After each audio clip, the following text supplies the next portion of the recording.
Hi, Tony. Welcome to the show.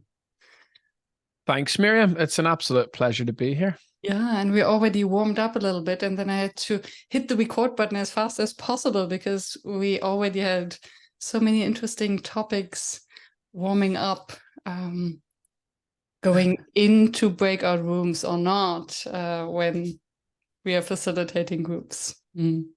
Classic facilitators getting straight into it and sharing strategies and tactics. It was brilliant. It's always good to chat to you, Miriam, to learn different ways that you're approaching things. So that was Yeah. useful.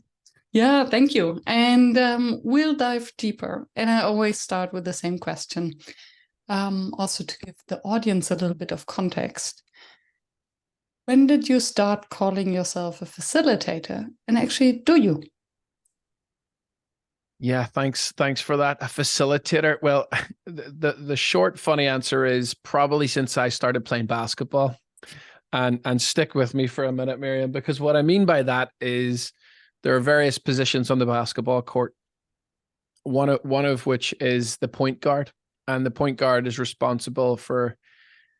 typically responsible for facilitating the offensive play, right? So there's I see that as like facilitator and playmaker as somewhat interchangeable, Mhm. and sort of similar roles. So I suppose when I started realizing that my role as a point guard in basketball was a facilitator on the court, but then outside of the basketball court, I think probably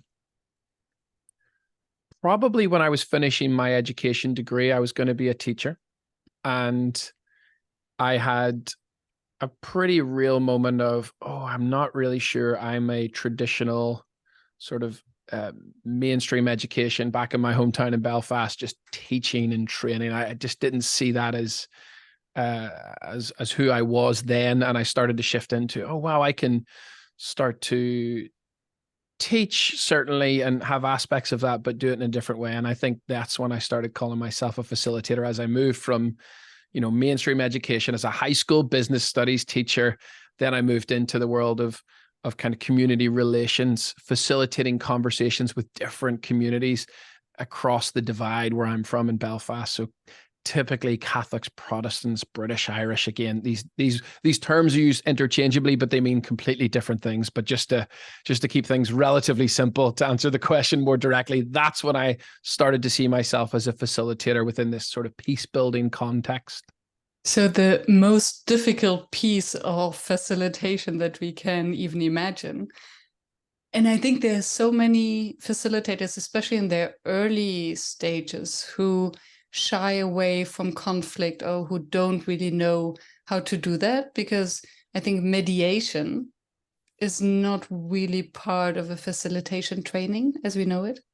And I had guests on the show, I think it was Steve and Sarah, and they mentioned that they heard from students of their training who said, oh, we never have conflict in our workshops, until they did the inner work and learned to deal with conflict. And then conflict appeared because they were ready and before kind of suppressing it. Mm. So that's a long story to ask the question, how do you now deal with conflict in your workshops? What have you learned back then from bringing these people with very opposite emotional and Mm. social opinions and contexts together? Yeah, well, that was certainly as they say, a baptism of fire in terms of learning, and certainly off into the deep end. And yet at the same time, I felt incredibly comfortable even back then. This is in my early 20s, so quite some time ago, Miriam, as you'll judge by my hairline. But yes, that was early stages, but I felt fairly comfortable in that space and dealing with conflict. One, because I knew I was walking into it. So unlike maybe those students, I was aware of what we were going into. So I was well briefed, so to speak. I suppose as us as facilitators, sometimes, especially earlier in our career as facilitators, the client or the folks we're working with, I say, oh no, we're a great group. We've got it all together. There's tremendous relationships. You're going to love them. They're great energy. And you get in and all of a sudden it's completely different. I think that's worse than what I experienced, which was, hey, Mm. we're going in with a very specific purpose. And I suppose that's the first response to your question, which is when you're working with groups, centering everything around a shared purpose is absolutely critical. Yeah. I think with that, and then the second thing that I lean into is finding that common ground as well, which is somewhat overlapping with purpose, but finding common ground as to maybe shared experiences or things that they have in common. And remember, in this context of peace building, I was mostly working with young people. And so we used the sport of basketball to bring these kids together. So that was the shared purpose. You know, we're here to compete. We're here to play this sport. It's going to be great fun. And I suppose the common experience was many of these young people, where I'm from in Northern Ireland, basketball not being a popular sport, so to speak, it's much more of a minority sport. The shared experience was we're all new to this. So they kind of, it necessitated them to work together and sort of get through the conflict. Beautiful. So basically bringing the beginner's mindset into the space where nobody dominates the other physically. Absolutely. And what I then also wonder when you say creating this shared experience is maybe also how do we experience it being in maybe a marginalized group, or having these opposing or being subject to several prejudice and threats. Absolutely. So if you can picture this, Miriam, you know, we have these young people. Now, we work with young kids from as young as 7, 8 years old, but we also work with young adults, you know, 16, 17, 18. And if you can imagine some of these sort of 16, 17-year-olds, they've never actually spent time with the other community because they've grown up in the same, you know, rough geographic location, but they've had their own cultural experiences in sport and music and arts and local communities and schooling, for example, all of these different experiences that have kept them apart. And so some of the stuff that we did straight away was to try to identify things that, even though we're on the other side, quote unquote, we actually enjoy a lot of the same things, and kind of leaning into that. And it sort of started to remove the barriers of resistance and the prejudice, right? And we focus more on kind of what we had in common as a group versus what was different. Yeah. And then I guess also the movement, the embodiment. And that's something that I hear more and more in the facilitators world coming up, and hopefully more clients embracing it. The importance of the body playing in this work. What is your experience, especially as a basketball coach? Oh, massive. I mean, yeah, this organization I work with, they're called Peace Players International. They had a huge success just recently with being inducted into the Hall of Fame, which is a huge deal because of all the work they do, both in Northern Ireland, or sorry, not both, across the world, in Northern Ireland, Cyprus, South Africa, the Middle East. And when you describe kind of that idea of the embodiment and using your body and physical activity and that sort of stuff, you know, it reminds me of just ultimately their mission, which is, or their sort of purpose. If children can play together, they can live together. So I think, I mean, could we not apply that to facilitating many of the workshops that you and I are involved in? I suspect so. Yes.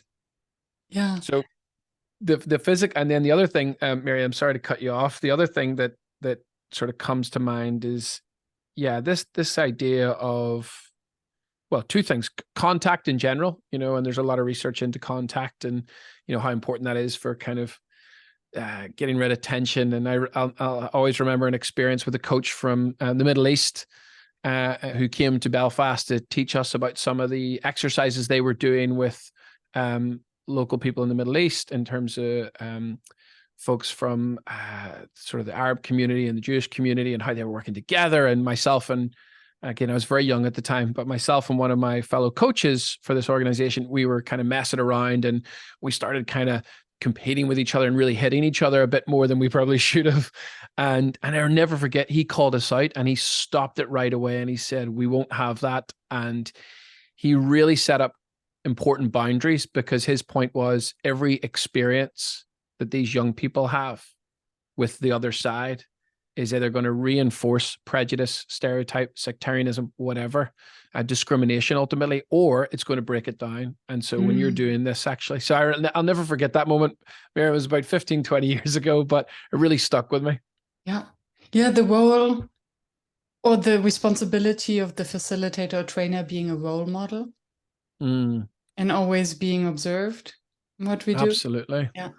Yeah. And oh, well, then the other quick story, Miriam, with the other quick story I was going to tell you was just last year I was working with an insurance tech firm. That's right. And it was down in Dublin, so it wasn't too far away. And I thought, okay, you know what? This was all about kind of growth mindset and essentially supporting each other through change.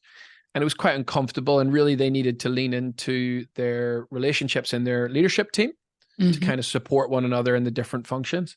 And so one thing that I had always wanted to do since I started our business was to use basketball to help sort of highlight that. And we brought a bag of basketballs down that we actually borrowed from this charity that I used to work with doing this peace building work. And we went down and we had the managing director of this organization passing the basketball, and I was teaching him how to pass, and then he had to teach everybody else, and then everyone would coach one another. And it was this amazing sort of outside this very traditional office building, and many of them were in kind of formal, smart business attire, and yet they were like passing and shooting the basketball and learning to coach one another through it. And that was really fun. So just taking some of those playful learning sort of never done before experiences of playing basketball, and giving them an opportunity to use that as an experience together was really, really fun, and I think rewarding for them.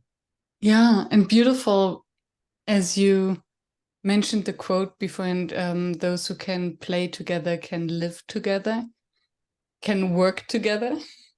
Absolutely. I never thought about it, but I wonder if I get away with that for our business for people Playbook. I'll have to call up their director right now and say, hey, Brendan, is it okay if I just change it slightly to work for me? Because I totally subscribe to that. And getting groups to play together and experiment and create absolutely is going to help them work better together. Never thought about it like that, Miriam. Thanks for that little nugget. Yeah, and maybe we can even play a little bit further with that, because I assume, and I would be curious to hear from you, that there's so many aspects of team games, basketball, that you can, or being a coach, a basketball coach, that you can actually apply to facilitation.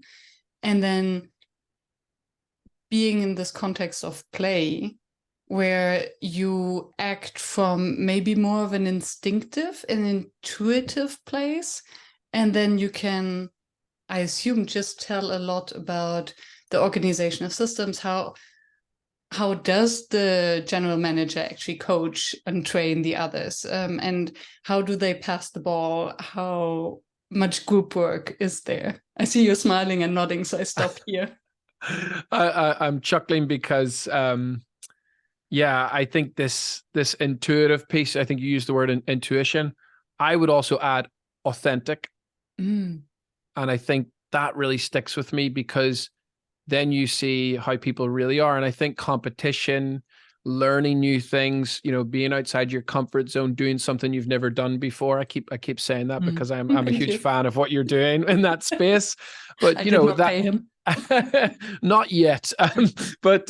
No, I think this type of experience is amazing, because you get to see an authentic, you get to witness the authenticity from, for example, a group of people and how things really are. Yeah. Although I recently had a conversation about the topic of authenticity and what does it actually really mean? Oh, very good.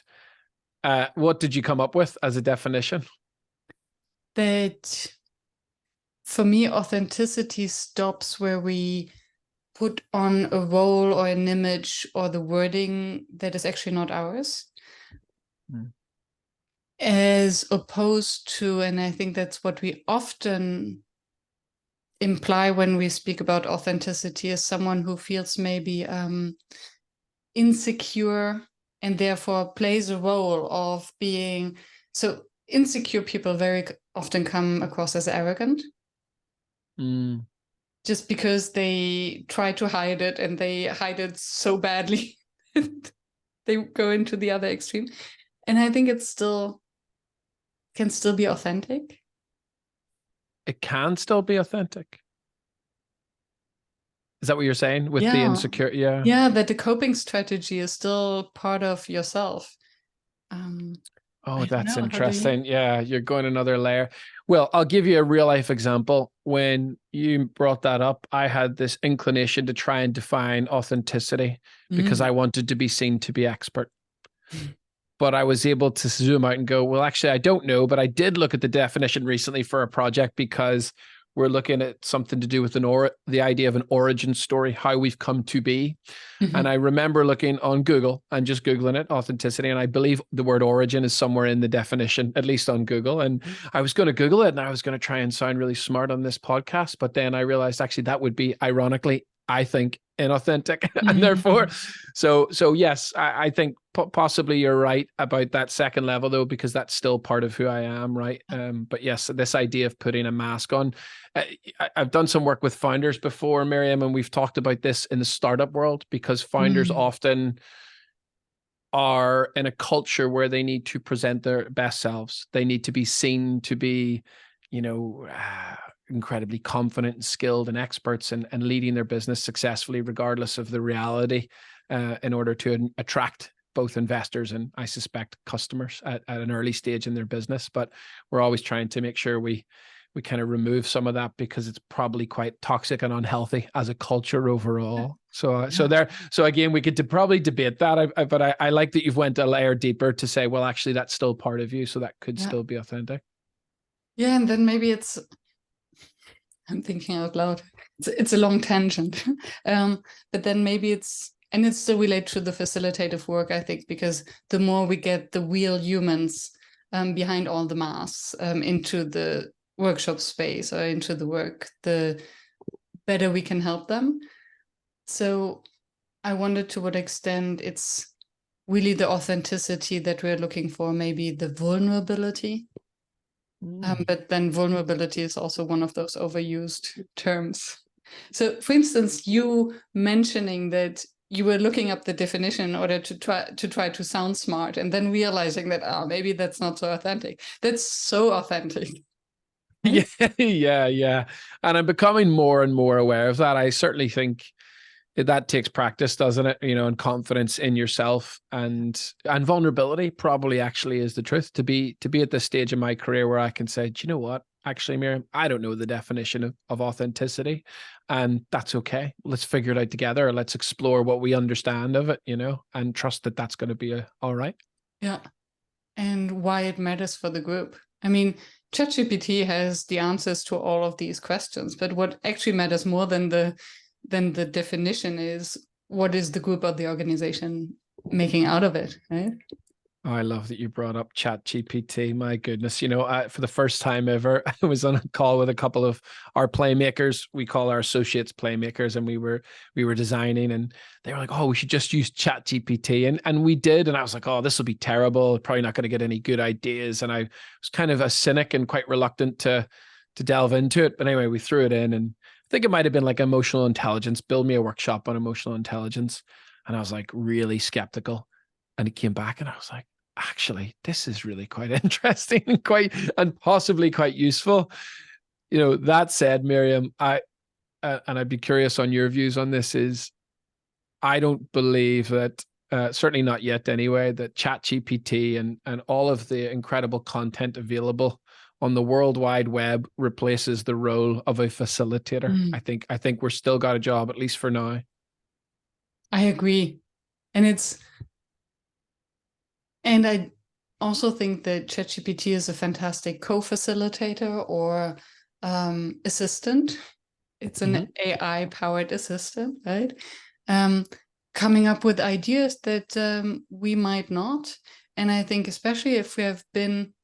So I think ChatGPT is a fantastic tool for advanced and skilled facilitators, because very often we might get, air quotes, lazy, or we lose the inspiration or even the drive to do something new. and then to ask ChatGPT to design as a workshop on emotional intelligence, and then not going to copy it 101, but to say, oh, this activity, I wouldn't have thought about it. Yeah, let's take it in and work with it. Awesome. Why not? Or, for instance, writing workshop descriptions. I don't do this anymore. Goodness I asked gracious. ChatGPT to write my workshop descriptions. Much better skilled than I am.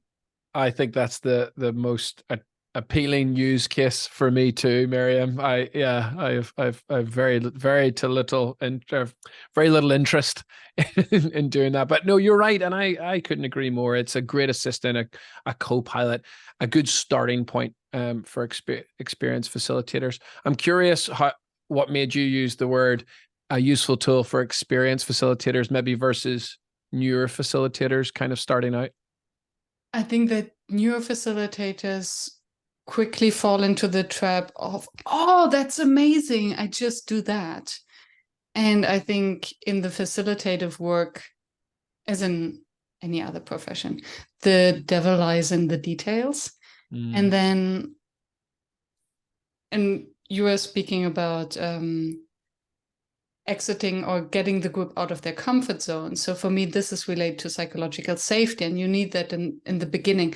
Can we trust that ChatGPT knows that we first have to start building the psychological safety in a workshop before doing anything else? I don't know. And if I'm a newbie facilitator, do I really see the nuances? Yeah, probably not. And to your point, I think it could set a new facilitator up with a false sense of security themselves. We're like, wow, I've got this incredible plan to facilitate, and I'll just go off and do that. Whereas, there's certainly nuance. I mean, again, the more and more I do this work in this space, the more I recognize that there's such a heavy weighting on our role as facilitators versus content. And I suppose that's where I find, I think both myself and where we're taking our business is that, on one end of the spectrum, Miriam, you've got the kind of heavy content, academic theory models research, and that's one thing, right? We can go online. I think ChatGPT would be excellent for us to locate what we're looking for in that space. And then on the other side, and this is just where I find myself, on the other side of the spectrum, I think there's kind of the play, the silliness, the kind of fun, which is great, but there's no purpose and it's not really thoughtful or meaningful. And look, and again, there's probably room for that also, just as there is on the other end with the theories, research models, and so on, the academic element. I think I try to put us in the middle, right? Where we're working with theories, models, research, and making it palatable, but we're making it really fun, and we're kind of finding ourselves in the middle. And I think that is nuanced. I think that's hard to do because it requires a sense of both confidence and experience and understanding the room and designing thoughtfully for the group that you're working with, and so on. I could probably rant about this for days. Yes. Yes, I totally agree. And I think that's the hard work that makes it feel easy. That's the facilitative part, isn't the word? To make it fun and easily digestible. So to turn it around, and that's a question that I always ask, what makes a workshop fail in your experience? Oh, that's funny. It's the simple and easy answer is doing too much of one of those things. Being at one of the polar ends or the extremes, right, where you're so focused on content, which is why I also subscribe to your thinking around how facilitators, especially new facilitators and sort of less experienced, should be careful about leaning into ChatGPT because they can fall in love with content. And I think that's a scary path to go down. And I think that your workshop will fail because you're leading with content. And I've made that mistake, I mean, humbly. And I've made that mistake. I will make that mistake probably in the next couple of weeks because I go, oh, this is really interesting content. I'm going to lead with that. And that's where I think that's one way I think workshops can fail. Beautiful. Yeah, leading with content. And then it reminds me of what you said earlier, that you now grew your confidence and standing that you can also admit that you don't know something. And I think to be in this place then opens the doors to participants to actually contribute, share their knowledge, take space, which is, I think, ultimately our goal.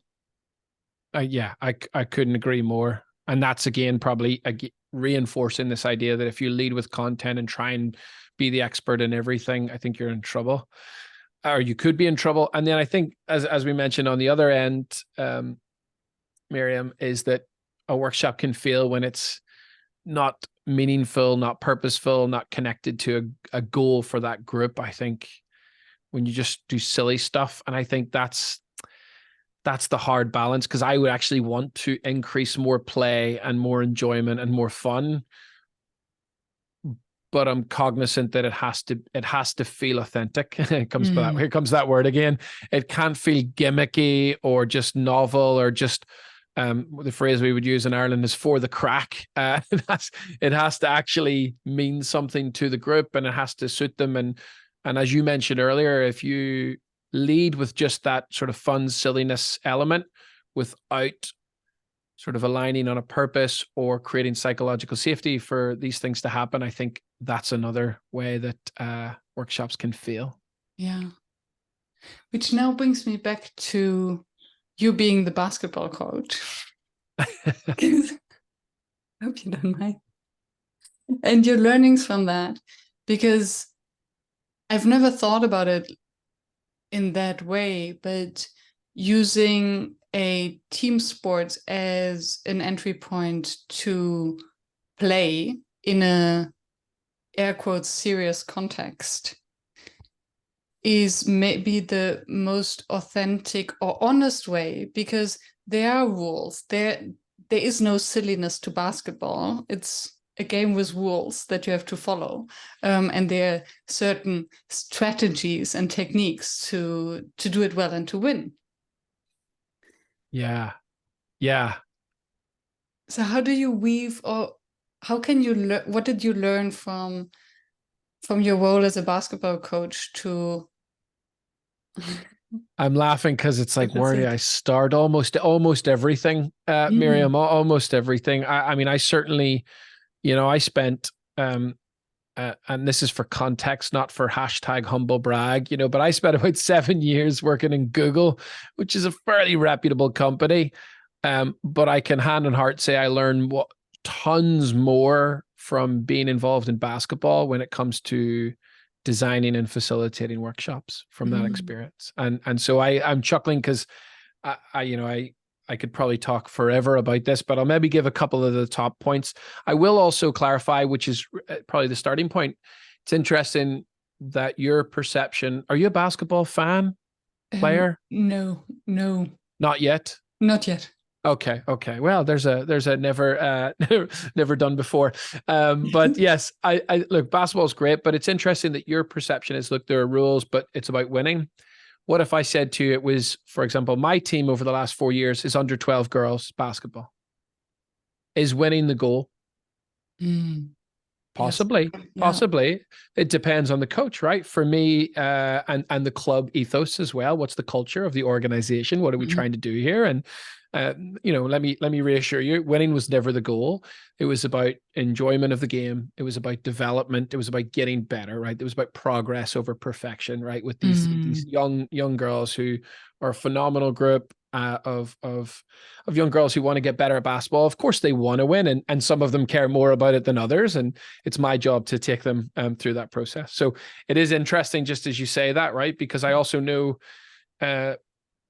I was talking to a friend who plays in the top division here in Ireland, and he was talking about their coach doing some silly basketball games during practice, and how all the players, these are adult men, were like, this is so brutal. We're not interested in this silly game, silly basketball game. So again, it's interesting about how, just like in a workshop or a session, we have to be thoughtful about both the group, but also their goal, their purpose, what they want from it, and then design accordingly. So there's an example of, this top basketball team in the country, one of the top teams, doing silly stuff where the players are like, this is a waste of our time, and they're not bought in, and it's demotivating and it's disengaging. So isn't that really interesting? Just before we even get into lessons learned, I've been able to navigate coaching at different levels throughout my basketball coaching career, and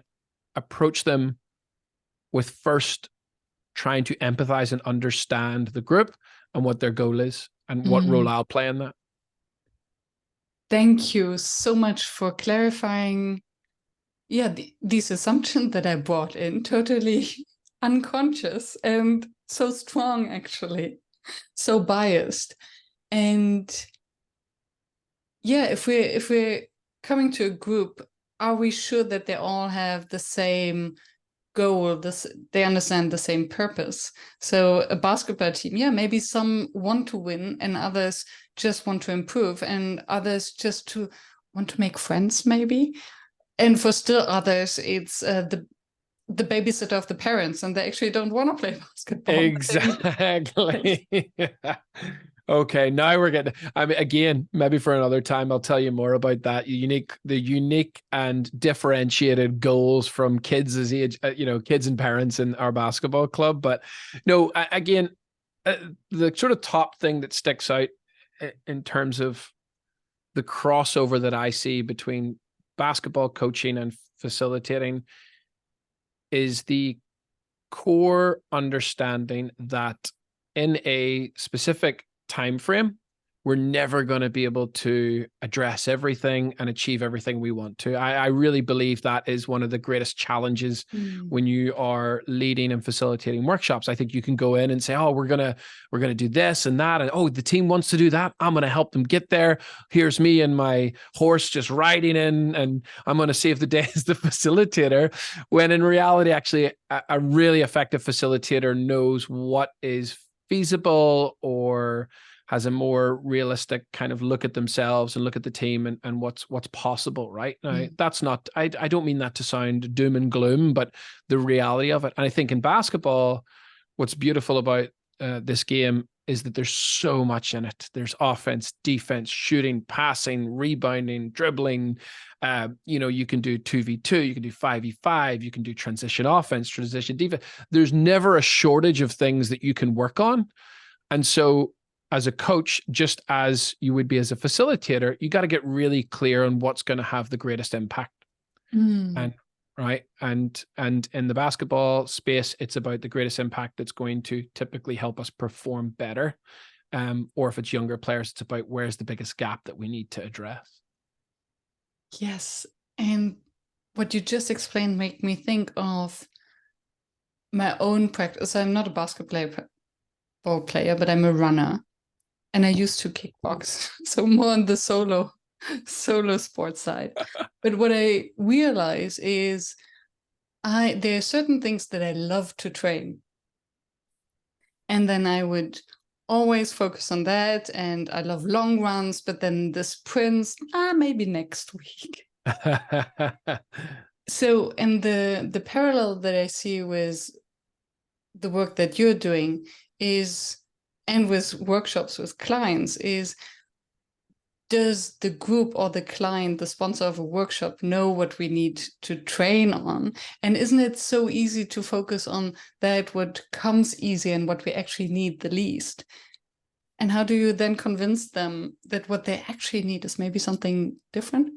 That is so cool of you to call that out, Miriam. You've opened my eyes to another sort of connection to address that question head on. Any work I do outside of the basketball court, so in our business and People Playbook, and when I'm facilitating, I'm constantly trying to gather data, insights, information to be able to address that question, right? Is what you've said you want to work on, is that the actual area that needs the most attention, right? In basketball, it's a similar process. It's let's look statistically at where we're falling short. So if we have a basketball game, let's say I had a game last week with my team. Let's take the men's team for an example, because it's adult and therefore they're more likely to be capturing statistics. So let's say in last week's game, we lose by, hang on a second. We win by 4 points. And that's great because you've won, but we're assessing and analyzing performance because we're now going to go back to practice this week. And so in last week's game, we look at the statistics and we can tell that we were out rebounded, meaning the other team gathered more rebounds than us. And even though we won, which is fantastic, we still lost the rebounding battle. So we can look at that data and say, okay, well, we need to get better at that because yes, we won on this occasion, but against a different team or the same team in the future, we're going to struggle. So let's focus on that. So again, data statistics is really helpful in understanding where to spend your time and energy. Because as you say, some players might say, oh, I just want to shoot the ball, or I just want to do this or do that. But if we're all aligned on the kind of shared goal, just like in a workshop, we can all work together on it. And I love your example and how you corrected your example last second to look at a team that won the last game. Because I was just facilitating a lessons learned workshop this morning for a team that, yes, they reached the milestone. Yes, their client wants to continue. So yes, it's a win. And there were some major difficulties and stuff that didn't go right. So it can be so easy for groups to only focus on what went well. And then, okay, so we achieved the goal. Let's celebrate that and go on holiday. Yeah, that's reinforced. I love that. And typically, I wonder if this is your experience. Typically, but not always, we're brought in as facilitators when things are not necessarily going to plan. The team or the organization or the group of people, they're not winning. And then as a facilitator, you can come in and start to identify. And I actually find that somewhat easy or easier to kind of identify. Everyone kind of knows. They're looking around at each other going, yeah, we're not where we need to be and we need support, we need help. And that's why they're reaching out to folks like us. Miriam, the teams and organizations that I've worked with that are super high performing, that invite me in to work with them, that's really fun. That's hard because they're already great. And what they're trying to do is move from great to excellent. Just a couple of percentage points in terms of we want to be a little bit sharper. We want to be a little bit more aligned. We want to be a little bit more clear about our purpose. It doesn't really matter. Those are I find that really challenging, but really exciting and rewarding as a facilitator. Yes. And I can imagine that these are the teams and the individuals that, they're so open. They're used to winning. They're open to the hard work. And still, I think the hard work is always difficult. So finding the spot where you can actually put your finger in. Yeah. And how do you get these groups out of their comfort zone into the growth zone where they actually already have this confidence of, oh yeah, we got it sorted? That's a really good question. I have both, because we're currently navigating between the sports world and the facilitated sort of workshop world. I'm sort of thinking about both. I guess I'll answer the sports one quickly because it is the first one that came to mind, which is it's very easy to help a team understand that, yes, you've won today, but you might not win tomorrow. It's just the nature of sport, right? And if you want to be excellent and you want to continue to have success, that there's no off days really in sport. You've got to be thinking. So I know that is it loss aversion, right? People are motivated by the potential for loss. I think in sport, it's very easy to work with a team if they're driven by success and high performance, which in this example, that is the case. So I think let's put the sports people aside. I think where I've seen organizations effectively do that in kind of the workplace is not dissimilar in the sense that acknowledging things are going really well right now, but, you know, in order to continue to excel and continue to perform, and, you know, I have seen organizations call out competitors and say, you know, these folks are doing amazing stuff over here. Look where they're at. You know, let's not get complacent. Let's continue to think about other ways we can improve. So I've seen it in both realms, and it's difficult, and there's more nuance to it, of course, Miriam, because that doesn't mean you burn people out, and it doesn't mean you're just constantly on them. There's so much nuance to it, but those are kind of the things that come to mind. Yeah.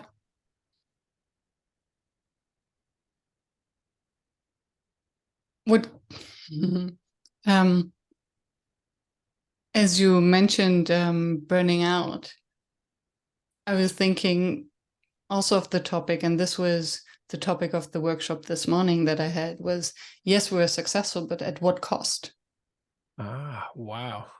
So, and how can we reduce the cost in the future? Because, yeah, we can perform by burning out all of our people and working overtime, and just swallowing all the conflict. And not setting boundaries. But then, is this really the cost that we're willing to pay in order to win? It's heavy stuff. That's a heck of a Monday morning, Miriam. Yeah. For everybody. I love that. So yeah, I can only imagine the conversations, and I am curious to hear. I suppose my initial reaction to this, which is something that I'm constantly promoting as a core message of this work that we're doing, is sustainability. Right? So I think you can win in the short term. And sometimes, Miriam, that's the reality of being in the workplace. There have been times in my life where we've had some really heavy workloads, or a heavy workload with a project that requires our attention and our energy for a somewhat sustained period of time, couple of weeks, couple of months, maybe a quarter. And that's fine. That's the way it goes. And there's something fun about that, by the way. There's something exhilarating as a human to be striving for something that's really quite hard, but it's meaningful. And if we're all rallied behind it, geez, this is some of the best experience I've ever had in my personal and professional life, has been working on things that are hard and meaningful, that take time and energy. So let's be careful. Like, I always want to be sure that we cover that, because that's important and it's required. Yeah. And at the same time, you gotta pay the piper, and you gotta pay the deficit, and you will pay the deficit at some point, the energy deficit. And as a business leader, I might say to you, great, where do you want to pay the price? You know, where do you want to pay the price? You want to pay it through attrition. So people are going to decide, I have had enough of working for you. This is too much for too long. I'm out of here. Do you want to pay the price by giving people 2 weeks off at the end of the sprint? Because you say, well, like, I'm willing to pay that price. And, you know, and it depends, right? And some organizations I've seen, sadly, are happy to burn through people and burn them out and just rehire and just start the cycle again, because they think that they either think that they're still up, maybe they know they're still up, they're still, in terms of their profit margin and their profitability, is still going to be high, or they just don't care, or they're just not aware. I'm never sure, and I'm sure it's a myriad of all those reasons. It's just not something I would be prepared to pay as a business leader. I love the open question. How are you willing to pay the price? Because they might also, and this is, I'd assume, not sustainable, pay the price by paying boni. Okay, so you burn through your people and they get bonuses. I think that's how the consulting industry has survived for a very long time. And I think this is where I see the major difference maybe to sports. That in sports, as a sports coach, you really want to be sure to maintain the balance, or you know exactly when it's time to rest, because you're aware that the body and the health of your players is the core asset. Whereas, and one player is less, or the team, well, they do depend on every single player as well. So there are codependencies. But in the business world, so to debrief such a project, and then where to set the boundaries and how to help to really honor physical and mental health. Yeah. Yeah. So again, let's take the sports analogy. And again, I'll address some important sort of examples of this. So there's been a lot more what they call load management in recent years within my sport of basketball. So in the NBA, so coaches are deciding, let's say, Miriam, you're one of our best players and we have a long season. You have 82 games before we get to the playoffs. So early in the season or at the midpoint, I'm going to rest you intentionally. Right. So anyway, there's a whole debate about whether that's fair, because fans pay ticket prices to see Miriam play and Miriam doesn't play. But anyway, that's a whole other conversation. But I love that coaches are doing that in terms of looking after their players and recovery, as you rightly pointed out. And again, I just want to call out the question that I think I asked, but I'm not sure. We'll have to listen back. Yes. The cost I'm talking about is energy and bonuses. No amount of money is going to give you more energy. I'm sorry, it's not. It absolutely is not. We are human. We are limited in that resource. And so having that money is great. And I see it. I have friends who've worked in finance, and they're burnt out and they're like totally running away now and leaning into escapism. And even though they're getting paid handsomely, it's just not enough because their body's telling them no. So I think it's a super interesting conversation around performance and sustaining performance and the price you're willing to pay. And sometimes business leaders, and they're happy to pay the price of having their team make mistakes through fatigue. But, we don't have to look much further than our NHS in this part of the world. Do I want an overworked doctor or nurse looking after my elderly family member, or me if I'm injured and need some serious attention? No, I do not. That's not a price I would be willing to pay. And there's an example again of it's not about necessarily getting paid more. We have to make sure we're sustaining performance. Yeah. And how do you lead if you do? Because I would assume that these are the conversations that need to happen when you facilitate these high-performing teams. So yes, high performance, but what is the price that we individually are willing to pay, and how to set boundaries? Yeah. How to set boundaries is crucial. So I think there's the micro element of rest and recovery, and then there's the macro. So the micro meaning like taking the right break, staying hydrated, clocking off, not working all night. And I think the pandemic, really was challenging for people because the boundaries were gone. To your point, I think that's changed in these facilitated conversations. Anything that I'm doing, any type of work, I'm always talking about sustainability, because it filters through everything. If it's a change leadership project, change management project, a new way of working, if it's manager development work that we do a lot of, we're helping managers improve how they lead people. This comes up all the time. And so, we're constantly addressing it head on, both how can this individual be responsible for setting their own boundaries?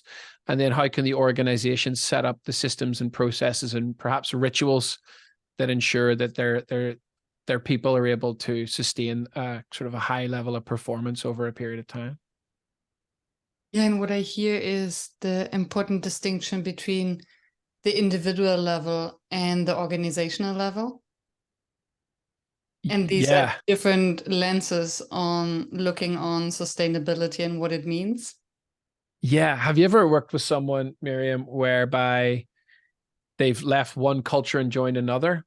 They're usually bringing with them their thinking, the way they've behaved and acted in that culture. I see it all the time, right? And they bring it into a place.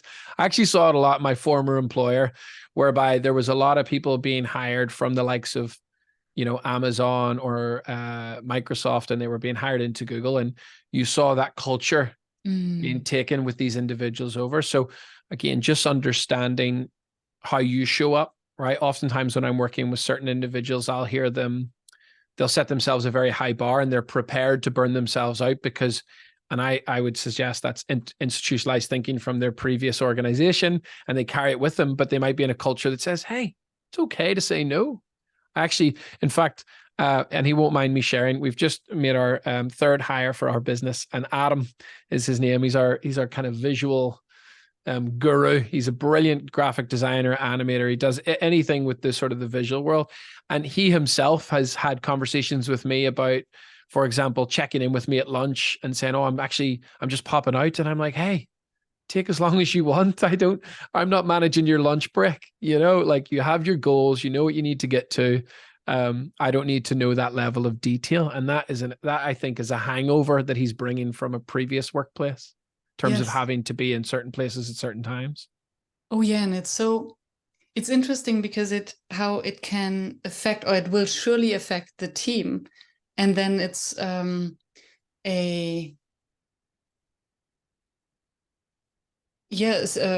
game of strengths to see which culture will survive and whether the team's culture is actually strong enough. Because I think if it's one team member who joins, then it might be one thing. If suddenly it's a team leader who joins, and I have observed that working in the public sector in my previous life, where for reasons of higher professionalism, air quotes, efficiency, they hired middle managers coming from the corporate world. And this really caused big conflict. So how do you, maybe you have a practical tip on this clash of cultures? Yeah, good question. I want to echo, and this is probably perhaps part of the tip, to be honest, which is echo the disproportionate impact that a leader will have on a team and a culture. I think that for me anyway, in my experience, is kind of is almost factual, right? That they come in and the individuals that report into that leader will be looking to follow their lead essentially, and will be impacted by any change in culture that will filtrate throughout. And so with that, oftentimes I think we as facilitators, and this is kind of the tip really around it, is that we've got to get really close to leadership when we're designing and building workshops. We have to be so close to them, because we get to, if we're an external facilitator, we get to play that role of asking good questions to make sure that leader is aware of how their proposed changes, the direction, the vision they have, how it's going to impact the wider team. And as an external facilitator, I'm removed enough, and although they may be my client, I still have a level of disconnection where I have more confidence ultimately to challenge gently and lightly and respectfully, most important. But I think that's the tip, is that as a facilitator, let's get close to our leaders that we're working with, so that we really understand their vision, and that we're asking them these open questions that help them think through their vision before we even get into a room with anyone else. If we're in the room, Miriam, and it comes up, it's too late, because it's very difficult then, I think, although it can be done if you can do it skillfully, to challenge a leader in front of a group. I think you want to avoid that as far as possible. And I think that requires you getting closer earlier on. Yeah, that's such a good point, because you're challenging the leader, especially on things that might be real blind spots. Because I think culture is something that is so ingrained that we very often don't even realize how much we're affected by it. So I think someone informing or asking you whether they can take a longer lunch break, or someone putting you in copy to each email that they're sending. Someone who is, so there are so many micro examples that give us an idea of culture, where this person is coming from. And I think it's so normal that they might not even be aware of. I agree entirely. And what a great resource you can be as an external facilitator to ask a question that helps them unlock that insight. They go, gosh, I didn't even know I was doing that. That's something we used to do in my old company, or that's something that I have been doing unintentionally. And I think that's one of those moments as a facilitator when you help a leader see something for the first time that's going to help change their culture for their team for the better. As a facilitator, it's like, oh, this is the best job in the world. Yeah. Yeah. And maybe even, I think these are the small things that make a big difference. And I'm thinking out loud, but that we might often forget in these team building workshops that, yeah, it's nice to discuss about our personality types and maybe play some games or to discuss our team values.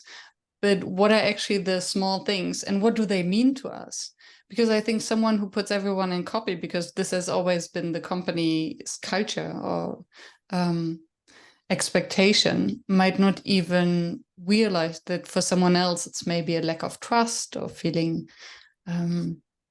Yeah, I'm so glad you called that out, because that is why I'm hesitant to ever say that what we do is team building, and I call it team development, because I feel like it's much more pointed. And as I mentioned, it's in that middle spot of, yes, we're going to have fun. It's going to be a great experience, but it's going to be meaningful and purposeful. And that is a great example, even that little micro example of bringing to light little cultural norms and calling them out in a group. That's team development. That's getting to the heart of, do we trust each other?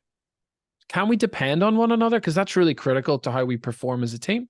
And if people are saying, yeah, no, we do. Well, then you might say, well, what's the reason and the purpose behind CC and every single person in the email? That's really good work. Then now we're really developing as a team. Yeah, I love the distinction between team building and team development. I don't know if it does anything, Miriam. It's more for my own sanity. When people ask me, oh, Tony does team building and people Playbook, or they do team building. We don't. We do team development because we really want to develop your team to perform better and all the beauty that comes with that in terms of enjoying the work more and working on the right things together. So, Miriam, I'm cutting myself off because you asked me a question like 30 minutes ago, and I wanted to share more basketball lessons in facilitation. Do you mind if I get a couple out before I forget? Please do. Classic facilitator coach, because I was like, no, I want to share it. I want to answer that. I want to share that. Well, one of the funny things is as I was reflecting on our conversation that we were going to have today was around these lessons from the basketball coaching world and how it applies in my facilitation.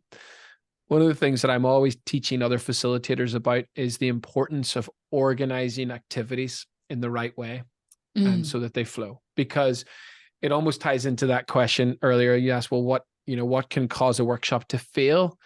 When I am in a workshop where a facilitator poorly executes on activities and debriefs and movements between this to that to this, and it feels clunky, and this group over here is doing something that this other group didn't understand what's going on, and this group's actually a way to get a cup of coffee, and this group's talking about the weekend plan, and I'm thinking, oh my goodness, we've let this group down as a facilitator because we haven't set them up for success. The basketball equivalent is, and I learned this from mostly working with young people, but adults are just as difficult at times. If I give an instruction, if I'm preparing for an activity and I give the instructions, I send them off into the corners of the room, for example. This is such a silly example that I'm sure you can relate to, but if I send the group off to different parts of the room or the basketball court, and then I start to articulate the instructions, I've lost them because they're already in small groups. And it's dreadful. And the basketball court, it's not only chat, it's dribble, and I can't hear anything because there's now 20 basketballs dribbling on the court. And that's on me, not on them, because in this instance, they're probably 10-year-old girls from my team. And of course, they're going to go and get distracted. And again, I've seen that all the time with adults. So when I'm planning my sessions, Miriam, I am incredibly methodical about before I put them into breakouts, before I share it, before I ask them to do anything, before I give them a resource. Maybe I've got a playbook that I want to give them and I want them to go to page 7 and start completing this diagram and start thinking through it. But if I do that if I give them the playbook before I've give them, clear instructions that are like no more than 3 points, we're in big trouble. So that's just one of those little things that I've experienced from basketball. Does that resonate with you? Oh, totally. Yes. Thank you. And that's such a usual mistake, because maybe we're overly excited, or I think very often are not aware of the impact of our words. Mm. And then we send them off, and then, they do whatever. They do whatever. And it happens to me still as a facilitator. I mistakenly will send a group and I go, oh, wait, come back. And I still think as a facilitator, like we talked about, you've got to be confident enough to own your lack of clarity. You have to go, I thought I was clear, but there's 50 people here that have no clue what they're supposed to be doing. So I've got this wrong and I need to rectify. And I think it's better to, find a way to solve that. And again, these are the type of real life experiences I had first and foremost when I was very young coaching basketball. I experienced that on the basketball court, and I could recognize that as I transitioned to become a facilitator. Which then also reminds me of something that we discussed before we hit the record button, of the breakout room. So we discussed whether or not we would visit a breakout room during our workshops. So we both agreed that we don't. Thank goodness. But then how do we control whether the group is doing the exercise that we asked them to do? Yes. I hear your sigh. I know. I'm so glad. And that's what I would have expected you to say that, by the way, knowing you from your work and how I've been kind of watching the stuff that you do, Miriam. I suspected we would fall on the same path together on that, or thinking. So absolutely, when you put them in a breakout room, just leave them be, especially online. I think in the physical space, I'm happy enough to walk around and sort of, pick up little things as I walk. But by and large, I just want to give a really meaningful, useful task and then get the heck out of the way. Just get out of the way. And I think online, the thought of jumping into a breakout room and it notifying them and sitting there on screen and having equal space as the participants feels incredibly intrusive. Yeah, true. And you know what's funny, Miriam? I'm going to make another connection to what you just said in terms of the basketball world. It's kind of, I think the use of breakouts and small groups is absolutely critical. Again, something I learned from basketball. So here in Belfast, I might have a group of 25 girls on my under 12 girls team, right? 25 girls. And there'll be myself and an assistant coach, right? Think of it as a facilitator and co-facilitator. I'm so aware that when we're doing large group stuff, as in I'm talking at 25 people, that's incredibly draining for these 25 young girls who want to play basketball, right? They're not getting a chance to develop. So, for example, I'm not going to spend, 20 minutes teaching them how to shoot a basketball and teach them the theory ultimately, or the how to behind shooting a basketball. I'm going to give them an opportunity quickly to, understand some of the key ways to learn how to shoot, and then get them into breakouts and have them work with each other. And even I've taught 10-year-old girls how to understand how to shoot the ball so that they can actually look at the other person who's also 10 years old and coach them. And so what a great way to, divide and conquer, give them room and space to fail and to get lots of reps up and lots of practice and lots of experience, really. And agency and peer accountability and growing respect, all of that. Absolutely. Which is what we try and do, right, in the facilitator world. And actually, that's a good example of the other thing that I do that I've learned from both teaching, but also from coaching basketball that I apply to facilitation. So have you heard of the concept of like whole part whole teaching? No. So essentially, let's take, for example, okay, here's a good example. So let's say I'm facilitating a workshop on trust, right? So trust is the theme, and we're trying to improve trust in the team. We're trying to help them improve their relationships, right? trust is a pretty heavy topic and concept, right? There's a lot in that. And so we really, having an initial exercise or activity, I think is really fun to think about trust holistically and from a higher level. I love starting off with like, who do you trust the most in your life? Or imagine you were going to decide on where to buy your next car or where you were going to buy your next holiday. Where would you go and why would you trust them with this process, right? That's a really fun entry point into the concept of trust. That is what I would consider kind of the whole of trust, right? Kind of how trust plays a role in our lives. And you could put this in the workplace if you liked, but sometimes I like a different thing just to get the brain moving. The part element, which is the second element, really digs into breaking down trust into smaller, bite-sized knowledge, insider skills, right? So I might say, okay, let's, in that large kind of first exercise, we might identify that actually, and this is one of my favorite parts of trust, is this concept of self-orientation. So am I orienting myself around my own needs or your needs?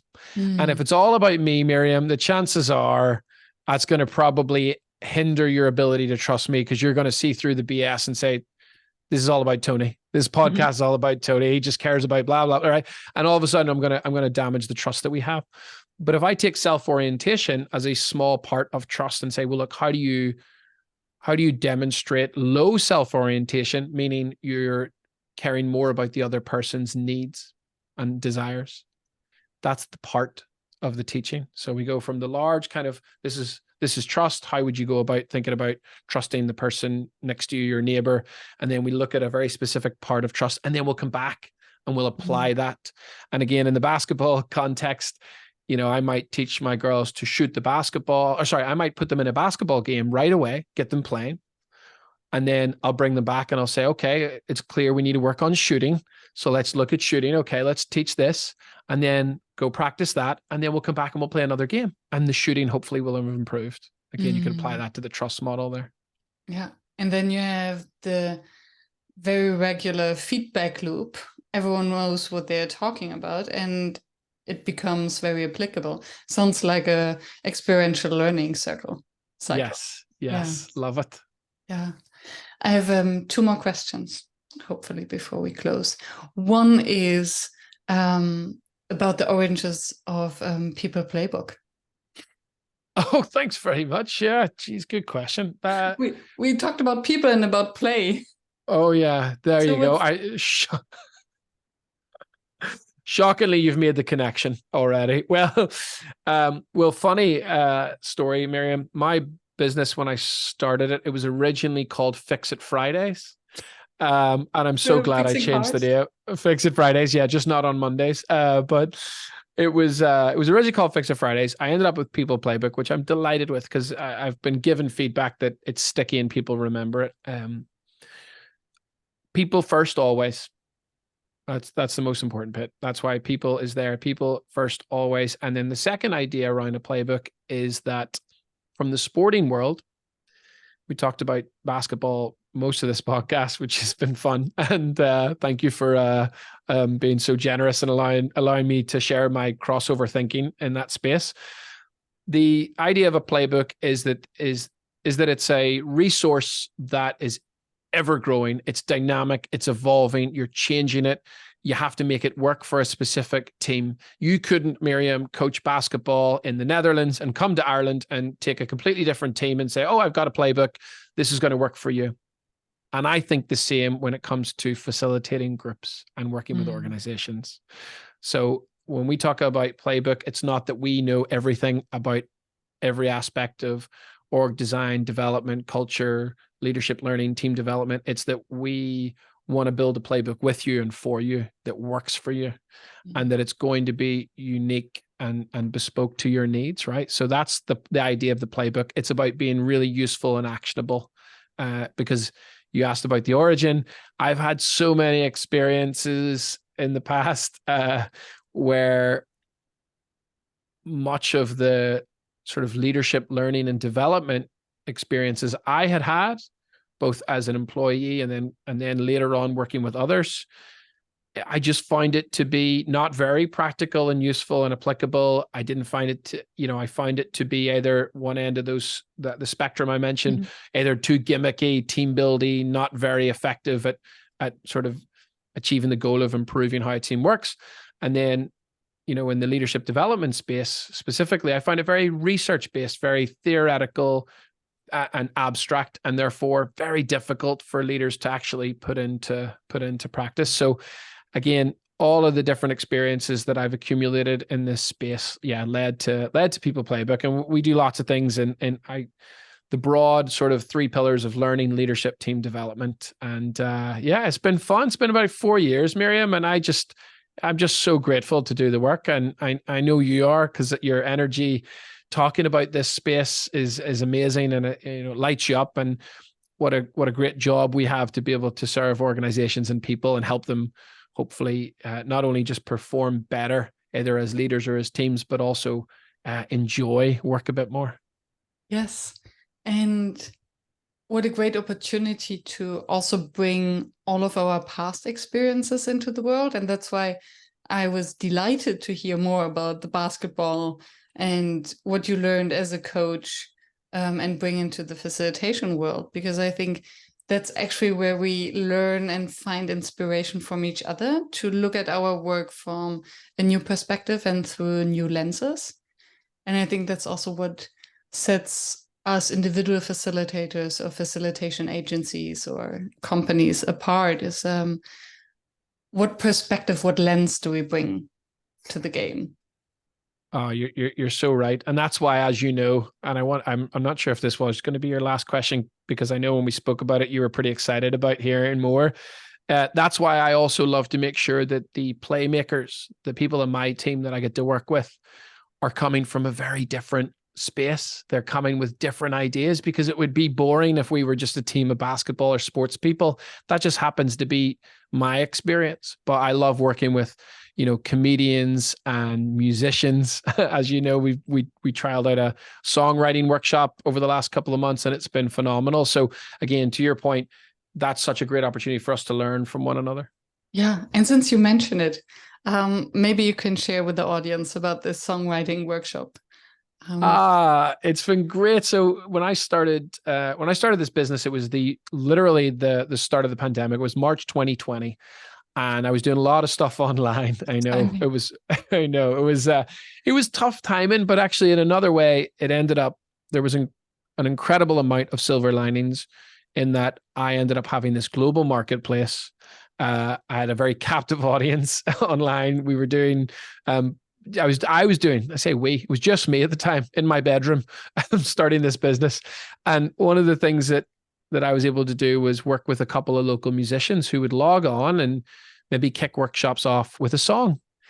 And I find that it was so jarring for participants from all over the world, didn't matter the culture, but it put them in such a positive, mindset, that they were like, oh, they were open. It shocked them. They were, sitting at home, dealing with the pandemic, probably all the challenges associated. And then they would hear music and go, oh my goodness. And so that really set me up to do my job well. Right. So that was beautiful. And I work with 2 incredible musicians, Lucy and Rebecca, and they've been with me for, 4 years now almost. And they're both amazing. And one of the dreams that I had was to leverage their skill set, passion, talent, and take that into this world of facilitation. And I just needed an excuse. I needed the right client who would be open to it, who would understand that it's not gimmicky, it's not novel, it's not silly. It's actually incredibly useful for a team and an organization to participate. So we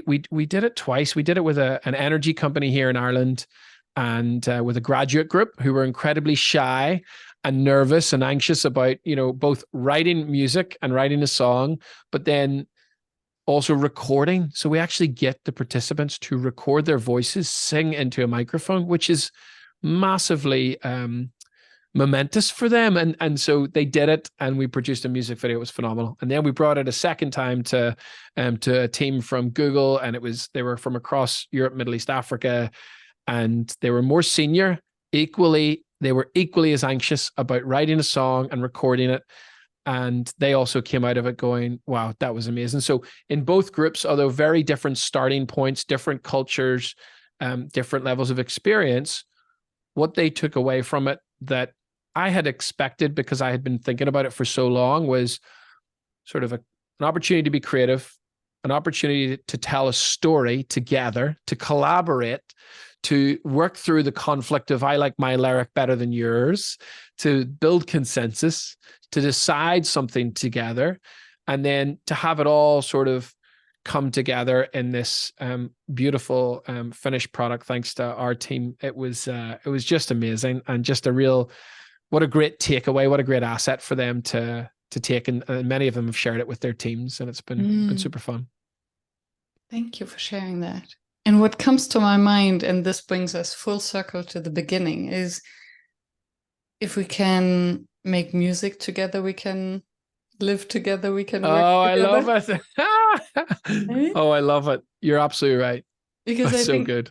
already to sing together is extremely bonding somehow. Something I don't know the reasons or what's happening on the biological, physiological level, but then engaging in making music together is also the cultural difference. When you say there were team members from the Middle East and from Europe, so you have a different type of music that you relate to as part of your culture. So how can you fit in together to either create something new or to have a right balance? Yeah, I couldn't. Yeah, you're helping me understand more of the impact that we've brought with this. And yeah, you're right. I mean, the things that we do, and we also work with a great comedian as well, which would be another conversation for another time. But but we're putting together, he and I were in Edinburgh last week designing a session that we're going to do around authentic storytelling. Oh. And so we do stuff, taking his skill set of 25 years in a stand-up comedy role and bringing that to teams and to groups is really important as well, because comedy and humor, I think, is universal, not necessarily. You can laugh together. You can laugh together. You can work together. Oh my goodness. You're going to see this all over our website. I'll give you credit though. I'll give you credit. And Peace Players, most importantly. But yeah, so the comedy, the music, the sport, these sort of creative opportunities to, work together. I think they do. I think they're different. I think it's interesting. I think it's a fun way of getting to the same endpoint as reading a textbook on effective management, right? Let's make the experience more enjoyable, more sticky, because it turns out as well, Adam, our designer, reminds me of a story. He did a masterclass on memory. And in this exercise, essentially, the more silly the thing, the more memorable it is. Excuse my Monday afternoon mess up, but yes, the more memorable it is. And he basically, my colleague Adam, can recite the periodic table because of a story that brings in all the elements of the periodic table. And so again, if we can create these experiences with comedy and music and just, trying to be a bit more original and playful, I think it's going to have a better impact in the work that we're doing. Yes, I can totally see that. And I think the fact that you bring in professionals in these areas, similar to how I saw your work about bringing in your experience as a basketball coach. Suddenly, it's coming from a professional angle. It's not gimmicky. It's not just a game. It's not, oh, let's do some stand-up comedy. Let's stand on a stage and tell each other jokes. No, what is the professional skill of stand-up comedy? What is the mindset of a stand-up comedian? Oh my goodness, what can we learn from them? Absolutely. That's humility pure. That's humility, that's vulnerability. It is confronting your audience with the truth, unfiltered truth, which makes them laugh. Absolutely. And the work that we've done with our comedian, his name's Jared Christmas, which is his real name, I promise. He's a Kiwi living in England. But yeah, the work that we've done with him, actually, to your point, is all about vulnerability and creating greater psychological safety through telling personal anecdotes where you're not where you're failing and you're getting it wrong. And this is all about being humble. Yeah. Nobody wants to hear a story about when Miriam was amazing in front of 1,000 people and how great you were in your keynote. Nobody cares.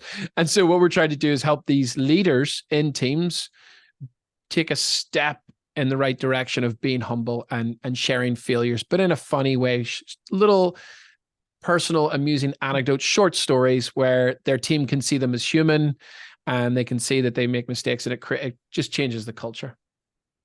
Which now gives me a beautiful answer to an earlier question, how you help, or how do you work with these highly successful, high-achieving teams and to put them into a challenging situation that is still challenging despite their huge egos and their success. Yeah, ask them to do some stand-up comedy. Here we go.